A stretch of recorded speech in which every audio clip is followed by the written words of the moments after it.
For a long time, American Express and Capital One were pretty much polar opposites. Amex tailored to affluent spenders, with platinum cardholders having an average net worth of $4.3 million and almost $500,000 in household income. On the other hand, Capital One was and still is the largest subprime lender in the US. In recent years, this has been changing. Right now, Capital One is doing more of a barbell approach, so going after both sides of the market. So even if you didn't consider Capital One before, it might make sense to consider them now. In this video, we'll look at how the two are faring as Capital One tries to win market share from American Express, and you might be surprised. Big favor is to give this a thumbs up to help with the algorithm. If you know someone that might benefit given these changes, then share this with them. Starting off with the largest contrast, we have annual fees. Capital One has pretty reasonable fees even at the top end with their flagship cards. So for example, the Capital One Venture X has a $3.95 annual fee. Amex is pretty much the opposite. They have a bunch of flagship options from their own platinum cards and also partner ones from Delta, Hilton, and Bonvoy.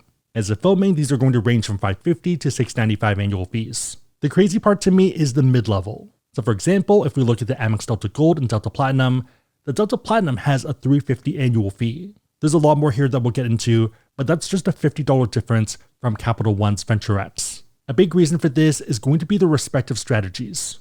Capital One is looking for a graduation path for their subprime members. So in the past, people would start with Capital One to build credit, but afterwards would move to Chase, Amex, and everyone else. The Venture X is a way to capture this later market, that way they can retain them. In contrast, American Express is positioning themselves in the same way as a luxury brands like Hermes or Apple. They know exactly who their customers are, and they're taking steps to chase them down. If you look at their quarterly performances, I'd argue that they've been doing a pretty good job. A lot of their recent success is being driven by card member spending. Amex can charge more because of brand cachet, and some people will just pay it, but also credits to convince people that would be on the fence and wouldn't otherwise sign up. And to be fair, the credits do end up making the cards viable, at least for some of us. That leads us into number 2, the credits. Capital One is pretty straightforward. The most complex would probably be the Venture X. Here you get a $300 annual travel credit for Capital One travel, and you also get 10,000 anniversary miles starting on your first anniversary. These are very tangible and also pretty easy to use. If you travel once a year, you're probably going to break even. Heading over to the Amex side, you have higher annual fees, but you also get more credits. The disadvantage is that these are tailored credits and it might not be for everyone, and some people hate them. It very much feels targeted to someone that lives in a city and who's optimizing for convenience or time rather than necessarily money. This pretty much means that their cards make sense if you're either cost or value agnostic. You'd be surprised, but there are a lot of people that have the Platinum card that don't use any of the credits and might not even know about lounge access. Or number 2, people that get a lot of value from the credits, but you're working for them. It does get pretty muddy for some of them. So for example, people really hate the Resi credit that's currently on the Delta cards. Main idea being that they don't eat at those places or there's no good restaurants on the platform. I think one of those arguments are fair because there are some pretty expensive restaurants, but in terms of no one wanting to eat there, that one's more debatable. For example, there's a ton of resellers who take up spots on Resi to then resell, to the point that it's becoming a pretty profitable side hustle where you can make $10,000 to $70,000 selling New York restaurant reservations. American Express is very much targeting these people, even if it is just once a month for their splurge meal or their date night. Main takeaway, if you get value from the credits, then great. Just be careful that you're not overvaluing them and you're not going to be annoyed to use them every month or every quarter. If that sounds like a chore, if you don't eat at those places, if you don't have those venues in your city, then probably stick with Capital One. A very common phrase in this space is that your mileage may vary and you need to do what makes sense for you. Before we dive into the other parts, if you are someone that wants to learn about Capital One, American Express, or cards from other issuers, and you want to support the channel, we do have links on the website, asksebby.com, and also down below in the description box. As always, make sure the links are competitive, but otherwise, it is a huge way to support the channel, so thank you in advance. Super fast, but if you are going for the Amex Gold or Platinum, I'd recommend checking Card Match for elevated offers. So a lot of people have been getting 90K plus for the Gold and 150K plus for the Platinum, and it's just by checking this. We do have a blog post on it, and it should pop up if you Google Card Match Ask Sebby. Moving to the multipliers, this is where it gets interesting.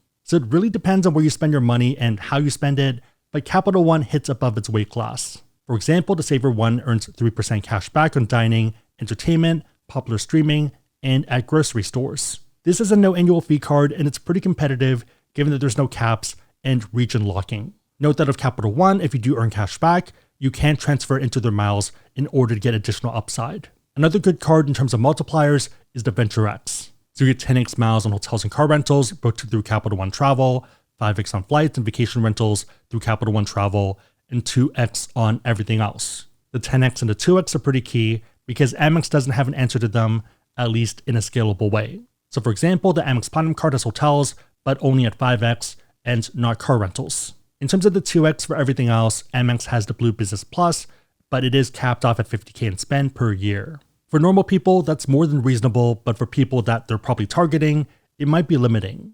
At the same time, there are areas where Amex is just outright better. For example, the Amex Gold card, where you get 4x back for restaurants worldwide on up to $50K in spend per year. Also 4x on groceries at US supermarkets on up to $25K in spend per year.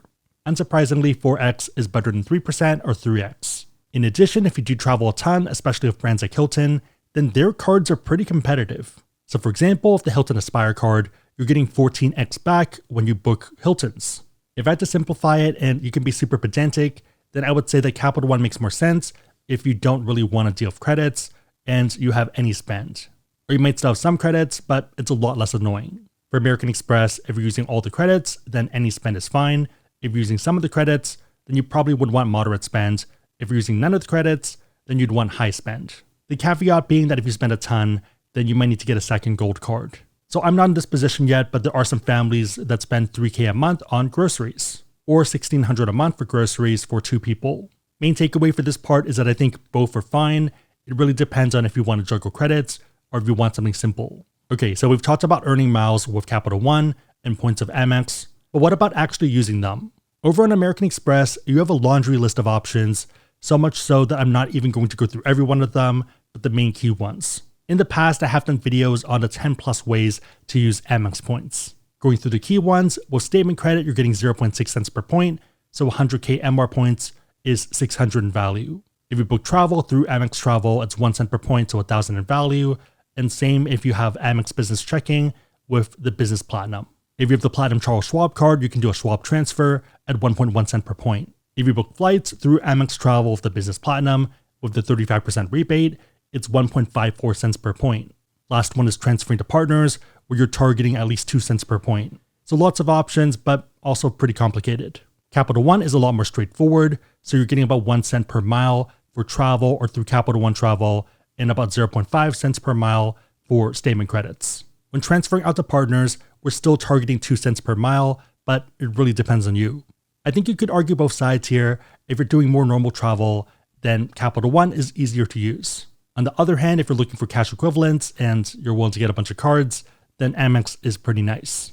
Okay, let's talk about transferring your Capital One miles and Amex points to partners. Capital One has over 15 transfer partners with airline and hotel options. Amex has 18 airlines and 3 hotel partners. It's not just about the number of partners, it's more about how many good ones there are. Let's map it out. I'm going to start by saying that it really depends on you and how you want to redeem your points, but for a lot of people, if you are looking for upside, there are some good ones and some that are less advantageous. For example, Aeroplan, Air France KLM, so Flying Blue, and ANA are all really good.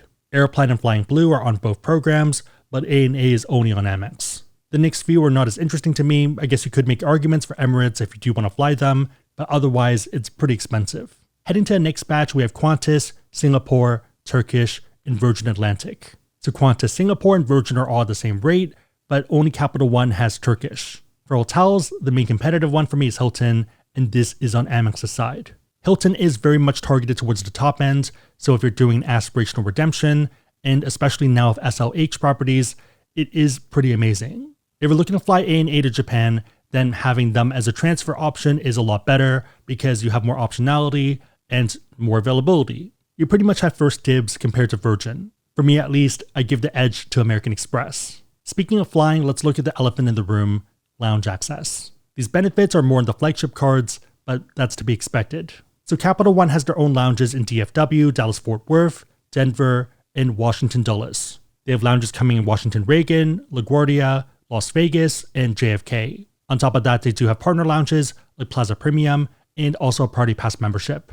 Amex is the LeBron James of lounges. What Capital One is trying to do, they've already done. Running through everything, the Platinum card has Priority Pass, access to Plaza Premium lounges, Escape lounges, and also Delta Sky Clubs when flying Delta. Same idea for Lufthansa, access to a lot of their lounges when flying Lufthansa Group. In addition, they have their own branded ones, Centurion lounges. Instead of being at just 3 airports, they're in Atlanta, Charlotte, Dallas, Denver, Houston, Vegas, LA, Miami, New York, Philly, Phoenix, San Francisco, Seattle, Washington, D.C., and also a lot of international ones. This includes Hong Kong, London, Stockholm, Mumbai, Delhi, Buenos Aires, Sao Paulo, Melbourne, Mexico City, Monterrey, and Sydney. I'm not saying that Capital One can't do it, but there's definitely a lot of catch up here. So American Express is winning here, but Capital One does have an ace in its pocket. That's going to be authorized users, so adding people to your card.